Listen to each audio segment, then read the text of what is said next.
안녕하세요. 자유교회 이진우 목사가 보내드리는 아침 묵상입니다.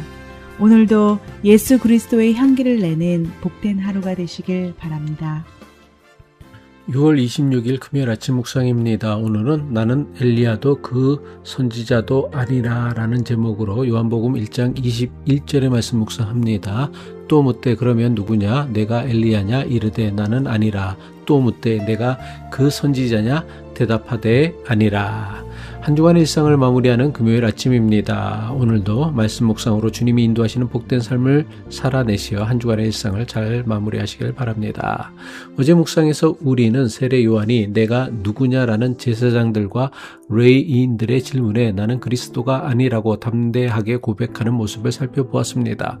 오늘 묵상하는 말씀은 세례 요한이 자신은 그리스도가 아니라고 말하자 예루살렘에서 온 조사단이 더욱 집요하게 질문의 수위를 높여가는 내용입니다. 요한복음 1장 21절이죠. 또 묻되 그러면 누구냐? 내가 엘리야냐? 이르되 나는 아니라. 또 묻되 내가 그 선지자냐? 대답하되 아니라. 그들은 구약 성경의 예언을 바탕으로 당시 유대 대중이 간절히 기다리던 두 인물을 거론하기 시작합니다. 선지자 엘리야와 모세가 예언했던 그 선지자입니다. 먼저 그들은 세례 요한에게 내가 엘리야냐라고 묻습니다. 이들이 이렇게 물은 것은 구약 성경 말라기에 하나님께서 장차 엘리야를 보내실 것이라는 예언이 있었기 때문입니다. 말라기 4장 5절이죠. 보라, 여호와의 크고 두려운 날이 이르기 전에 내가 선지자 엘리야를 너희에게 보내리니. 당시 유대인들은 이 말씀을 기록된 문자 그대로 믿었습니다. 그래서 죽음을 경험하지 않고 불수레를 타고 승천한 엘리야가 메시아보다 먼저 나타날 것을 기대했습니다. 실제로 광야에서 메뚜기와 석청을 먹고 낙타털 옷을 입었으며 타락한 시대를 향한 담대한 회개를 선포하는 세례 요한의 모습은 엘리야 선지자를 연상시키기에 충분했습니다. 그러나 내가 엘리야냐라고 묻는 저들의 질문에 세례 요한은 아주 단호하게 대답합니다. 나는 아니다. 여기서 대단히 흥미로운 사실은 요한복음과는 달리 다른 복음서는 세례 요한을 엘리야로 보내심을 받은 자라고 소개하고 있다는 것입니다. 누가복음 1장 17절이죠. 그가 또 엘리야의 심정과 능력으로 주 앞에 먼저 와서 아버지의 마음을 자식에게 거스르는 자를 의인의 슬기에 돌아오게 하고 주를 위하여 세운 백성을 준비하리라. 누가복음은 세례 요한이 출생하기 전에 주의 사자가 그의 아버지 사가랴에게 나타나 장차 태어날 자식은 엘리야와 같은 자라고 계시하였다는 것입니다. 예수님께서도 세례 요한을 가리켜 오리라 한 엘리야가 곧 이 사람이라고 말씀하셨습니다. 마태복음 11장 13절로 14절이죠. 모든 선지자와 율법이 예언한 것은 요한까지이니 만일 너희가 즐겨 받을진대 오리라 한 엘리야가 곧 이 사람이니라.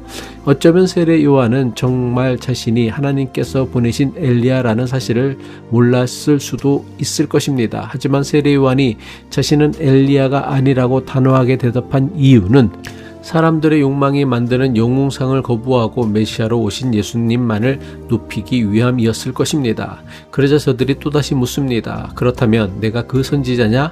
여기서 말하는 그 선지자는 출애굽의 지도자 모세가 예언한 나와 같은 선지자 하나를 가리킵니다. 신명기 18장 15절이죠. 내 하나님 여호와께서 너희 가운데 내 형제 중에서 너를 위하여 나와 같은 선지자 하나를 일으키시리니 너희는 그의 말을 들을지니라.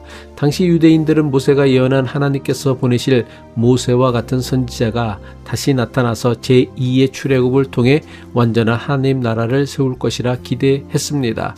특별히 요단강에서 세례 요한이 베푸는 세례 의식은 당시 사람들에게 에스겔 36장의 맑은 물로 정결하게 씻기시겠다는 예언을 떠올리기에 충분했습니다. 에스겔 36장 25절이죠. 맑은 물을 너희에게 뿌려서 너희로 정결하게 하되 곧 너희 모든 더러운 것에서와 모든 우상 숭배에서 너희를 정결하게 할 것이며. 그래서 예루살렘에서 보낸 제사장들과 레위인들로 구성된 조사단은 요한이 바로 그 선지자가 아닌가 의심했던 것입니다. 그러나 이번에도 요한의 대답은 동일했습니다. 아니라. 세례 요한은 왜 이토록 거듭해서 부인한 것일까요? 단순한 겸손이었을까요? 아니요, 그렇지 않습니다. 세례 요한의 거듭되는 부인에는 더 깊은 신앙적 이유가 있었습니다. 많은 유대인이 엘리야나 그 선지자를 로마의 압제로부터 자신들을 해방해 줄 정치적 군사적 영웅으로 기대했습니다. 자신들이 원하는 메시아의 모습을 세례 요한에게 투사했던 것입니다. 이 사실을 너무나 잘 알고 있던 세례 요한은 사람들의 욕망이 만들어낸 영웅의 자리에 자신이 올라서는 것을 단호히 거부한 것입니다.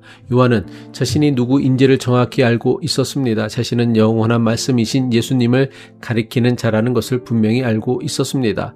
따라서 그에게는 화려한 엘리야의 자리도 위대한 그 선지자의 자리도 필요하지 않았습니다. 오직 자신은 예수님만 드러내는 것으로 충분했습니다.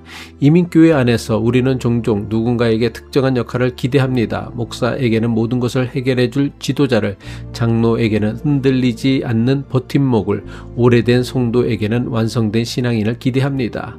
그 기대를 받는 사람은 자신도 모르게 그 역할을 연기하기 시작합니다. 세례 요한은 바로 그 자리를 거부했습니다. 우리도 누군가의 기대가 만들어낸 엘리야나 그 선지자의 자리에서 내려와야 합니다. 그래야 그리스도께서 드러나십니다.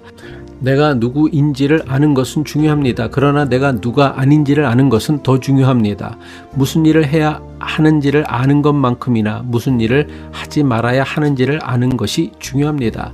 나는 그리스도가 아닙니다. 나는 엘리야가 아닙니다. 나는 그 선지자가 아닙니다. 이 세 번의 나는 아니라가 모든 것을 바꿉니다. 내가 누가 아닌지를 알 비로소 예수 그리스도를 온전히 세상과 사람들에게 드러낼 수 있습니다. 오늘도 우리의 삶이 나를 자랑하고 나타내려는 노력을 멈추고 오직 예수 그리스도만을 온전히 나타내는 복된 삶이 되기를 축복합니다. 기도하겠습니다.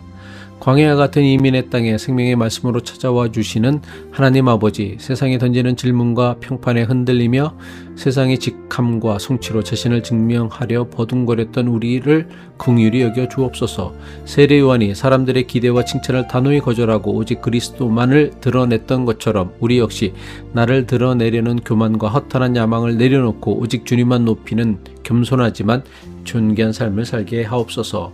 우리의 영원한 말씀이신 예수 그리스도의 이름으로 간절히 기도합니다.